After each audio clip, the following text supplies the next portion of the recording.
Amen. Praise Lord ko. Ang pinakamataas sa pagpupuri, paglulahati, pagdakila at kaluwalhatian ay tayong sa ating pinakamamahal na Jesus. Dobling paggalang sa ating beloved parents in the Lord. Ating inaalala ang kinagalang ang mga aral at turo ng ating minamahal assistant pastor ni si Almeda at sa kanilang mga beloved children.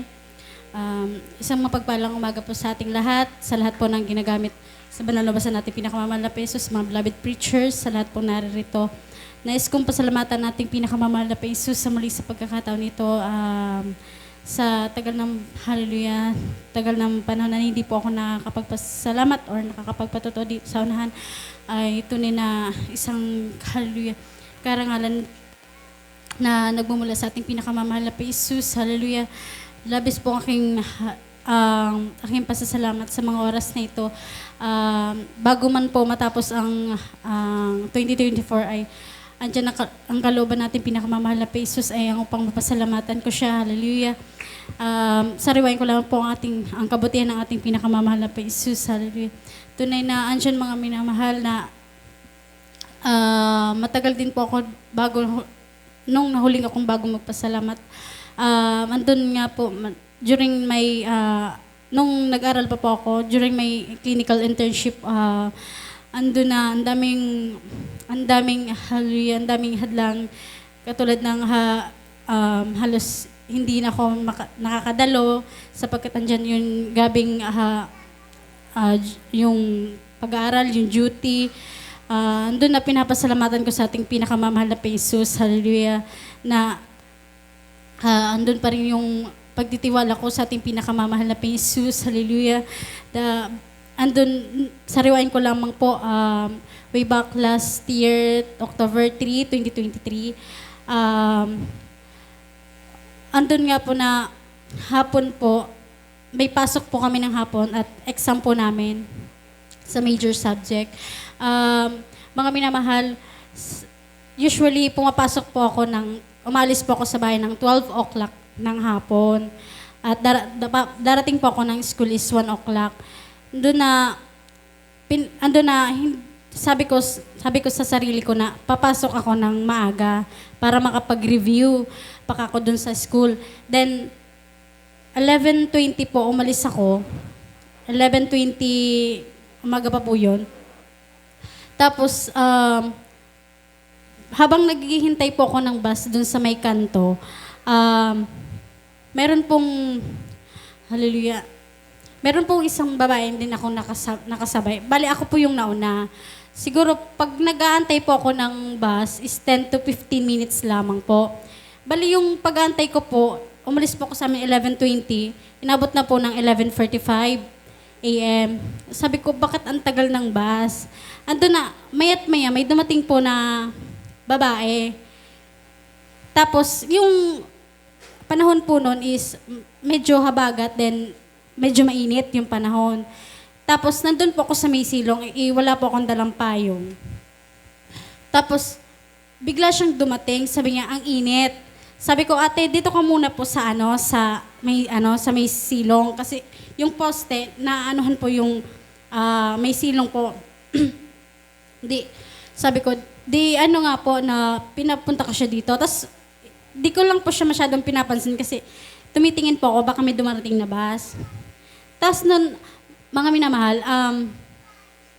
after po nun, sabi niya, hindi daw po maintindihan yung nararamdaman niya.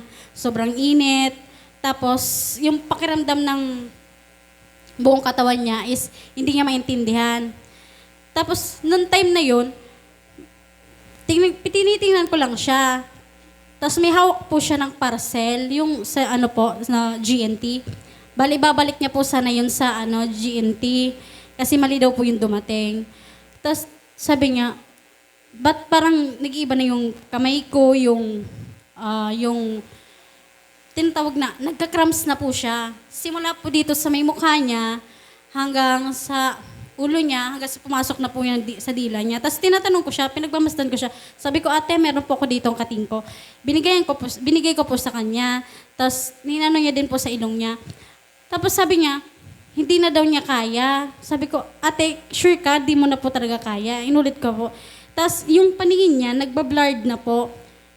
Sabi ko, wala pa naman ka akong bus. Inisip ko kung ano, kung, ate, kung kaya mo, pwede kitang samahan ka ako sa ano, sa RHU, San Jose. Tapos, nung time na yun, sabihin po ng ano, ng babae, hindi na daw kaya, hindi na siya makalakad. Kasi yung isang paa niya po pala, hindi na magalaw. Tapos, nung may pumara po ako ng tricycle, sabi ko, wala pa naman bus. Pumara po ako ng tricycle, hinalalayan ko po siya kasi hindi na po siya makalakad. Tapos hindi ko po, hallelujah, hindi ko po talaga kasi, pinaupo ko siya doon sa loob ng tricycle. Tapos, sabi ko kay Kuya Driver, Kuya, pwede pabilisan na lang po yung pag maneho. Kasi dyan lang po sa RHU San Jose. Yung siguro sa sobrang kakamadali din po ng driver, naidiretsyon na po kami dito na po sa Goa.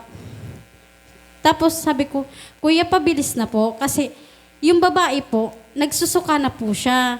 Ang lumalabas po na po sa bibig niya is yung soft drinks na Royal. Tapos pagdating po namin sa may kulase, alam niyo po, mahangin po, sa akin po napupunta yung suka niya. Pasintabi po sa mga kumakain. After po ng Royal na nailabas sa bibig niya, tinitingnan ko po siya, dugo na po yung lumalabas.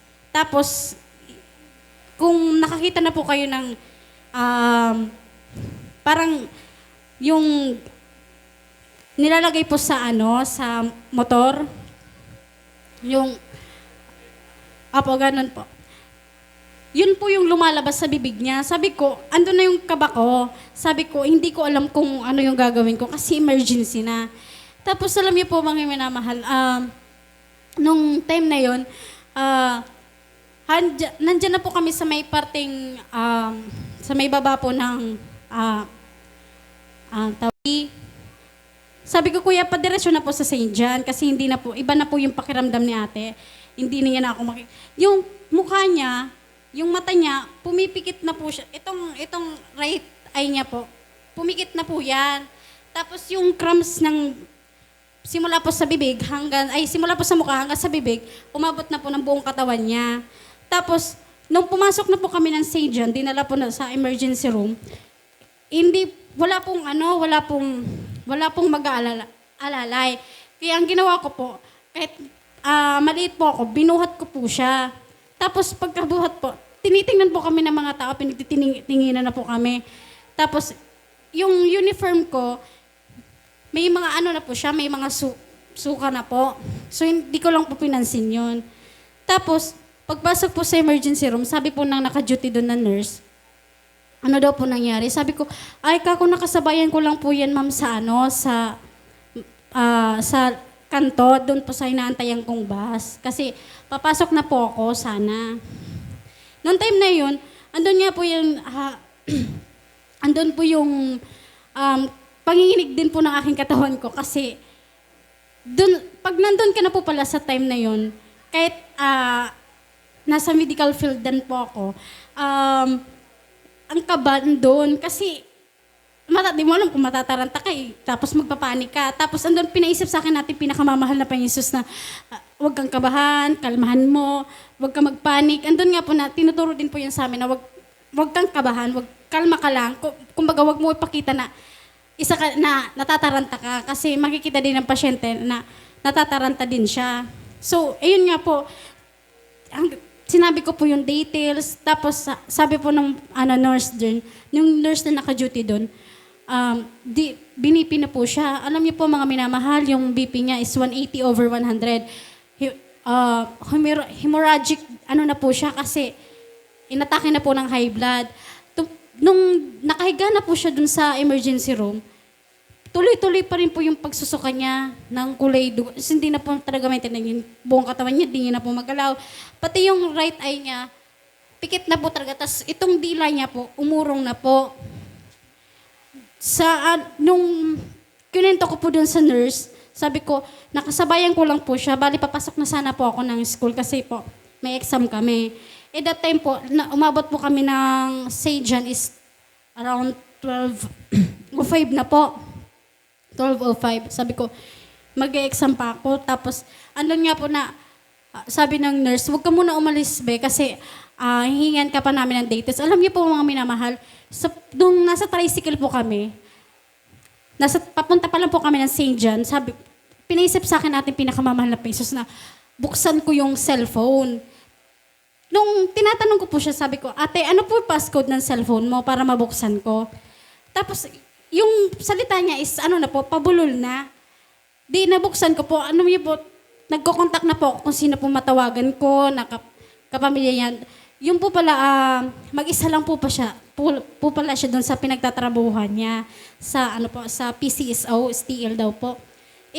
Iniisip ko, sabi ko, ano yung STL? Iniisip ko kung saan ba ako nakakita ng STL. Doon po sa amin, sa San Jose, may malapit po doon na STL. Ayun po pala yung STL. Sabi ko, kako naloka ako, hindi ko alam yung STL kasi hindi siya pamilyar. Yun po pala, yung sa PCSO, yung mga patayaan po ng weteng. So, andun nga po na, sabi ko sa sarili, ang tagal ko na, hindi ko naman po alam yung STL. Tapos, andun nga po na, sabi po ng nurse, hintayin mo lang yung loved ones ng patient. Tapos mga minamahal, dumating po yung isang kasamahan niya po sa trabaho. Kwento niya na bago po siya pumunta dun sa may labasan, sa may pinag-aantayan ko ng bus, natumba na po siya. Natamaan na po yung ulo niya. Kaya po, ganun yung nangyari. Inatake siya ng high blood. Ko din po, kasi ang na-train pa lang po sa amin that time is CPR pa lang. Wala naman po alam sa pag inaatake ng high blood. Sabi po ng nurse doon, alam mo ba, pinahintulot ng mahal na Panginoon na wala pang bus na dumating kasi meron kang isasabang emergency pasyente. Pinaisip sa akin natin pinakamamahal na pesos na hallelujah, andun yung pasasalamat sa akin ng nurse kasi wala po yung mga loved ones niya. Andun ako sa noong time na yon. Tapos yung family niya po is wala din po kasi sa pagkakaalam ko po malayo po yung family niya. Bago pa daw po yung mangyari, actually nakita ko na po siya dun sa labasan na na po siya, umiinom po siya ng soft drinks. Kasi galing po siya sa loob ng steel daw, loob ng aircon, tapos pakiramdam niya sobrang init, tapos bumili siya sa may tindahan. Nakita ko na po siya kasi dumaan po ako. Tapos sabi po daw ng isang tendera, naghahanap daw pong malamig na tubig. Sabi po ng tendera, soft drinks na nga meron. Di soft drinks pa binigay niya. Yung po pala is yung babaeng yun, naglamay po sa burol ng tiyuhin ata na almost 1 week. Tapos ang puro kinakain niya is taba. So, andun nga po na, talagang sa sobrang andun na, inatake na po siya ng high blood. Tinanong po ako ng babae, pagka-uwi ko na po, nagtatanungan po yung pagka-uwi ko na po ng hapon, nagtatanungan po yung mga tao. Sabi niya, be, ikaw yung nagdala sa pasyente. Sabi ko, ay, opo, paano niyo po nalaman? Kasi doon po pala, nalaman na po ng mga kapitbahay. Tapos, nung time na yon, sabi po ng, alam mo na, kailangan siyang i-CT scan. So, sabi ko, CT scan, napaisip po ako, ibig sabihin po, nabago na talaga po yung ulo niya doon bago man po siya naghintay sa labasan. Tuloy napakabuti natin pinakamamahal na peso sapagkat noong time na yun, hallelujah, andun yung kaba, yung taranta ko, yung panic, andun na pinisip sa akin pinakamamahal na pesos na wag akong kabahan. Dahil andun nga po na isa din po ako sa isa din sumahina yung loob ko, ngunit andun ang lakas ng loob ng pinagkalob sa akin at pinakamamahal na pesos. Isang nurse sa St. John na nga po yung isang pasyente, hinahanap po ako ng loved ones niya. Nag-iwan lang po ako ng details po doon sa St. John. Sabi niya, hinahanap ka ng patient kaso hindi ka na makita. Kaso, dadalhin sana siya ng Bicol Medical Center sa BMC na kailangan CT scan. Kaso, hindi na po umabot kasi yung dugo po, pumasok na po sa utak po ng babae. So, nagkaroon na po ng dugo yung yung utak niya. Kaya hindi na po kinaya. So hanggang sa kinuha na po siya ng ating pinakamamahal na Panginoon. Andun yung pasalamat ko sa dahil andun na nakarating man po kami ng Saint John ng maluwalhati at andun na pinagkalooban na ating pinagkalooban ng ako ng ating pinakamamahal na Panginoon Jesus ng lakas ng loob. Tuloy na isa po yan sa pinapasalamatan ko sa ating pinakamamahal na Panginoon Jesus. Hallelujah. Bagamat andyan yung may pagkukulang ko, tunay na ang bait ng ating pinakamamahal na Panginoon Jesus. Isa pa po sa pinapasalamatan ko sa ating pinakamamahal na Panginoon Jesus. Sa dako po ng sangay na naka-duty din po ako doon. Doon yun na po na hindi na rin po ako masyado nakakadalo. Halos once in a month na lang po. Alam niyo po mga minamahal is meron po doon isang pasyente doon sa isolation room po. Bawal po doon yung hindi ka naka PPE, walang face mask, as in talagang kailangan bago ka pumasok doon kasi hindi lang naman po kami sa mga mother and child din naka-focus is naka-ano din po kami, naka-monitor din po kami sa ibang patient. Tapos, alam niyo po mga minamahal, nagtuturuan po kami ng mga kasamahan ko na kung saan po daw po, sino daw po yung i-assign dun sa isolation room. Alam po natin yung isolation room, yung po yung mga high risk na may sakit na gaya po ng tuberculosis, cancer, yung nakakahawa po, mga leukemia, pneumonia. Tapos, alam niyo po mga minamahal, hallelujah. Nasayin po ako doon sa isolation room. Meron po isang babae doon na patient na alam niyo po mga minamahal na kung as in sobrang payat na po niya. Tapos yung mata niya malalim na. Tapos alam niyo po mga minamahal, yung babae po yun ay meron po siyang isang anak. Tapos yung nag-aalaga sa kanya is labas-masok lang. Hindi po talagang totally nakabantay po talaga sa kanya. Tapos, andun nagsasalita na siya, habang kinukunan po namin siya ng vital signs, nagsasalita na siya na hindi niya na kaya. Alam niyo po, mga minamahal that time, yung abang lingkod, mga minamahal, andun talaga yung kahinaan ko din, hallelujah, na andun na pinaisip sa akin natin pinakamamahal na Jesus na, hallelujah, na sabi ko sa kanya, ate, wala pong imposible sa mahal na Panginoon. Magtiwala ka lang po. Huwag mong isuko ang lahat. Doon na nga po mga minamahal. Alam niyo po yung babaeng yun, hallelujah, na umiiyak siya habang nagkakwenta ko sa kanya, ate, wala man po ako may tulong sa iyo, kundi yung panalangin na lamang po. Ano nga mga minamahal na, kung gusto mo ate, sabi ko, kung gusto mo ate na gumaling sa iyong karamdaman, panoorin mo lang po ito. Andun na, binuksan ko po yung cellphone niya. Sinerge ko yung gawain natin, pinakamabal na Jesus. Hallelujah. Sabi ko, ate, yan na lang po panoorin mo at tiyak niya kako na papagalingin ka ating pinakamamahal na Jesus, yung gawain ng ating pinakamamahal na Jesus. Alam niyo mga minamahal, kinamagahan na naka-duty din po ulit ako. Kaso nasa OPD na po, sa outpatient department na po ako. Mga minamahal, nandun na isang kasamahan ko, sabi niya po, ate, hinahanap ka po ng isang pasyente mo kahapon. Tapos, alam niyo po mga minamahal, sabi ko, sinong pasyente? Alam niyo po na, din po ako, parang nag-loading din po yung isip ko na, sabi ko, sinong pasyente? Hindi ko maalala. Sabi po ng kasamahan ko, yung nasa isolation room, sabi ko, sino doon? Kasi meron po doon tatlong pasyente. Tapos sabi niya, puntahan mo na lang mamaya pag nag-rotation tayo, pag umiko tayo. So niya po na, pagpunta ka po bandang alas 12 o alas 10 po mga minamahal. Nandun po mga minamahal na gabi yung kagalakan ng babae sapagkat naramdaman niya daw po yung presensya natin pinakamahal pa Jesus sapagkat hindi niya pa po kilala ang lumusan ng itong banal na gawain. Nandun nga po na binigyan daw po siya ng kalakasan natin pinakamamahal na Jesus. Sabi ko, ay glory to God po, ang kapurihan lamang po sa ating pinakamamahal na Jesus. Andun mga minamahal, sabi ko sa akin sarili, mahal na Panginoon, andun yung pagkukulang ko, ngunit andun na kung sa mga nakakasalamuha ko, andun kung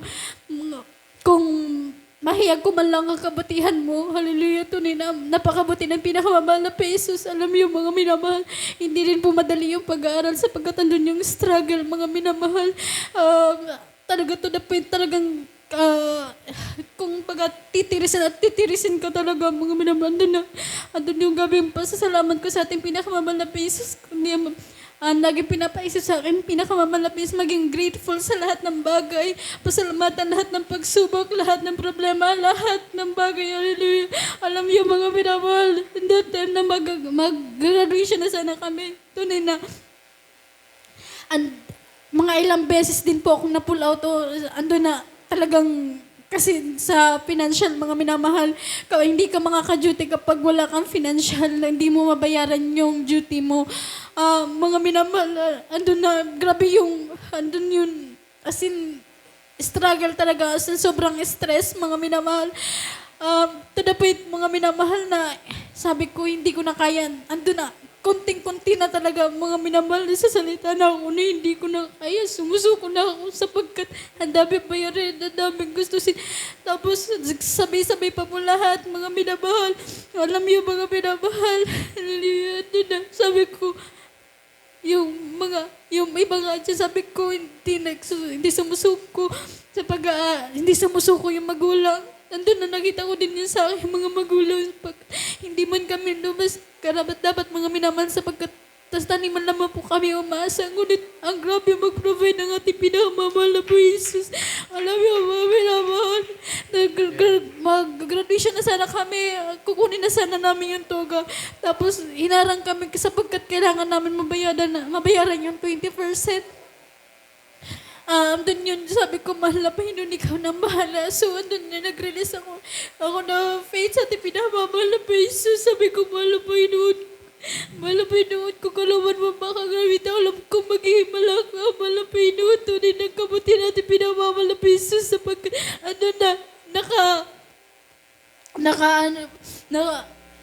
noon na sama-sama pa rin po kami ng mga klase ko na nakagraduate to hanggang po rin po sa ating pinakamamahal na Jesus sa loob ng 2 years na sobrang grabing hirap din po yung pinadara namin mga binabahal to the pinalos wala din kami makain sapagkat ang dami iniisip tunay na makabuti ng pinakamamahal na Jesus. Alam niyo mga minamahal, tagal kong hindi nakapagpasalamat sa ating pinakamamahal na Jesus kaya andun yung parang naging first time ko magpasalamat sa ngayon dahil andun yun, pangangatal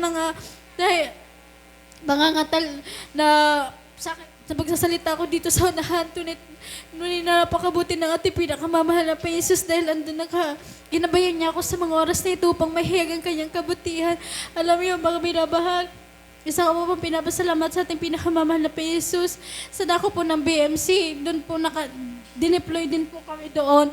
Alam niyo mga minamahal, so, di mo maiwasan talaga yung kaba, tapos yung tapos may inis ka sa sarili. Kasi alam mo mga minamahal, yung sabihin na natin talaga yung BMC is napaka po talaga kasi marami naman po tayong naririnig na mga feedback tungkol sa BMC. Alam niyo po mga minamahal, dineploy po kami doon. Tapos, ang nangyari po mga minamahal, pag once na nagkamali ka lang ng galaw is pagsasalitaan ka, tapos kumbaga kinukuro, tapos ginaganyan po yung kamay. Once na nagkamali ka doon, yung isa kong kasamahan doon, una po kaming dineploy po doon. Kami po yung una-una sa mga kasamahan ko kasi by group po kami. 5 lang po kami una. Tapos, alam niyo po mga minamahal, ako po yung inassign alam niyo mga minamahal, pinassign ako doon sa delivery room. Andun mga minamahal, yung kailangan, pinalabas na po ng isa kong kasamahan, yung baby. Tapos, ako na po yung sumunod. Kailangan ko rin po palabasin yung placenta. Tapos, alam mo, mga minamahal, kailangan kailangan sa BMCs, yung gloves kasi is naka-sterile. So, wala kang pwedeng dapat hawakan, nakaganyan lang yung kamay mo. Tapos, alam mo yung mga minamahal, yung kaba ko, andun, tapos, grabe yung, naka-face mask po kami. Andun yung sabi ko, sige ko na pong hallelujah. Kasi, mahirap baka mapalo, mapagalitan.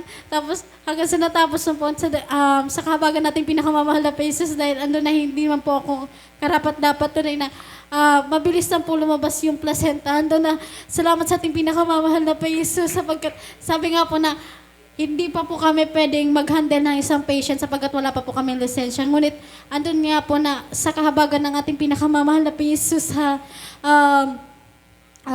sa kawagan po natin pinakamamahal na pesos ay pinagkalooban po kami ng lakas ng loob. Diyan na pinapasalamatan ko yun sa ating pinakamamahal na pesos sa lahat ng mga pagpapala, pag-provide mo pangangailangan namin, sa kalakasan na nagmumula sa Kanya. Sa lahat ng bagay na ando na pinapasalamatan ko sa ating pinakamamahal na pesos, sa lahat ng pagsubok na aming napagtagumpayan, tunay na napakabuti ng pinakamamahal na pesos. Dahil simula hanggang ngayon, hindi po nagbabago ang ating pinakamamahal na pesos. Hallelujah. Hallelujah. Diyan na, salamat sa ating pinakamamahal na pesos na sa patuloy po na ando na sa kabila na ando na nasa piling na po ating pinakamamalapang ating beloved pastor. Andun yung mga tulot araw natin pinakamamahal na pesos. Andun natin pinapanghawakan natin pinakamamahal na pesos. Hallelujah. Salamat sa ating pinakamamahal na pesos dahil nakakilala natin tayo sa totoong banal na gawain na andun na ginamit ng ating beloved pastor pang makilala tayo sa tunay at buong katotohanan. Hallelujah. Salamat sa ating pinakamamahal na pesos sa lahat ng bagay. Akin na po ang pinapabot ang lahat ng pagpupuri, pagluwalhati, pagdarakil, pagsamay tayo sa ating pinakamamahal na pesos po lamang. Praise the Lord.